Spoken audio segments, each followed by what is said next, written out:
Good evening, Providence family. As you can tell, I'm not there. I'm in Vicksburg, Mississippi.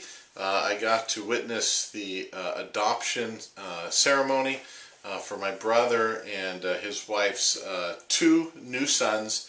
I'm an uncle again, a very joyous occasion. And even though I'm happy to be down in Vicksburg, Mississippi, I do miss you. And I wanted to talk to you about classical education one more time, so I hope this video will be a good substitute. You may all, or all should have a sheet in front of you that talks about 3 different methods of teaching that your children will receive at Providence Academy. The first method is called didactic, and it is nothing new to classical education. It's what happens at pretty much any school you go to in the country. Didactic teaching is simply a teacher standing in front of the kids, imparting knowledge, explaining things, telling them the things they ought to know. It's when you hear the word teaching, this is probably what's going on. Didactic teaching. It is the most common form of teaching, even at Providence Academy, a classical school, because it helps lay foundations. Kids can't intuitively know things like when Charlemagne was crowned emperor of the Holy Roman Empire.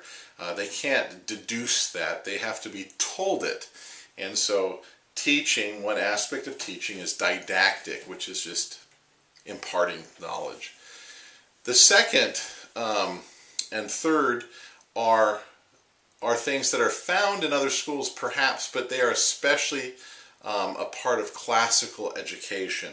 The first of these is mimetic, and mimetic teaching happens all the way from the preschool age all the way up through the time they graduate from high school. You might see that within that word you might see or understand the idea of mimic. When you mimic someone, you imitate them, and that's really what mimetic teaching is about. It's about imitation. Kids learn by imitating. You may have had this experience at home. You're teaching your older sibling something, going over their homework, even Latin vocabulary, and there your preschooler is sitting there playing with their toys, and because they want to imitate your older student, they begin reciting those vocabulary words.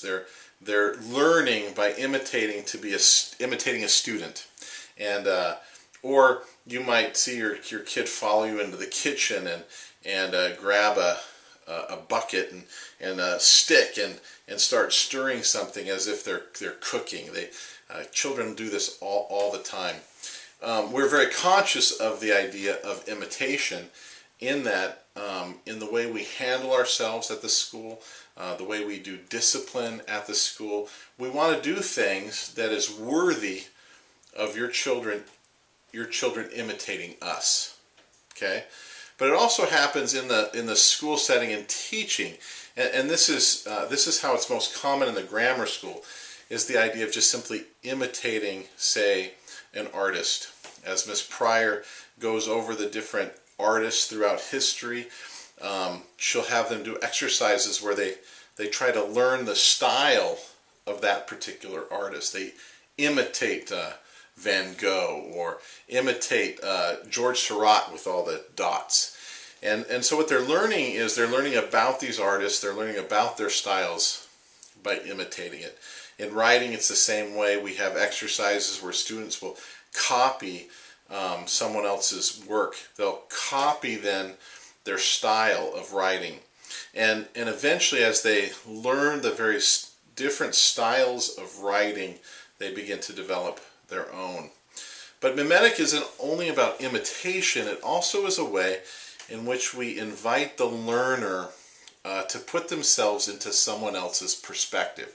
Just like they might be imitating a Van Gogh painting, we might ask them in reading a book to put themselves into a character's position and ask them questions like, well, what should they have done? And so the the student will think of the situation, they'll think of the character, and they'll think of the problem set before them, and they'll come up with an idea. And it'll be their own idea. They'll be thinking of what that person should have done. Or we might ask them what they would have done given that same situation. So by putting themselves in the position of another character in a book, say, there's a sense in which they're imitating that person. It gives them a broader perspective, and it helps really. And this is the big thing: students will have gaps in their knowledge of things, and by imitating or doing mimetic teaching, it kind of gets them to that gap. It helps them across by helping them come into other perspectives and putting themselves into those situations. The third, Socratic teaching, that's something that really is reserved for at least the logic stage, but it goes more and more into that rhetoric stage as well.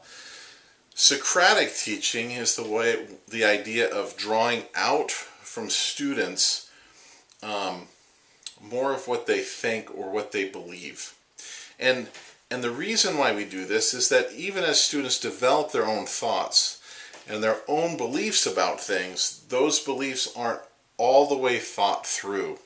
And so the Socratic method of asking them pointed questions, challenging them with these questions, is a way to refine their thinking. It makes them realize that their belief system, or what they believe about certain things, maybe it's not complete, or it's not well thought out. And by challenging them using the Socratic methodology of questioning them, it draws out from them a clearer understanding, a more logical belief. Now, all of these methods are used. They all have some tricks to them. Most of us have a tendency to rely on didactic, just telling students what they ought to know. And what this could do is if we are over-reliant on the didactic and not allowing students to think through things, or giving them opportunities, say in mimetic teaching, giving them opportunities to put themselves in a position to think through something, then their thinking becomes stunted.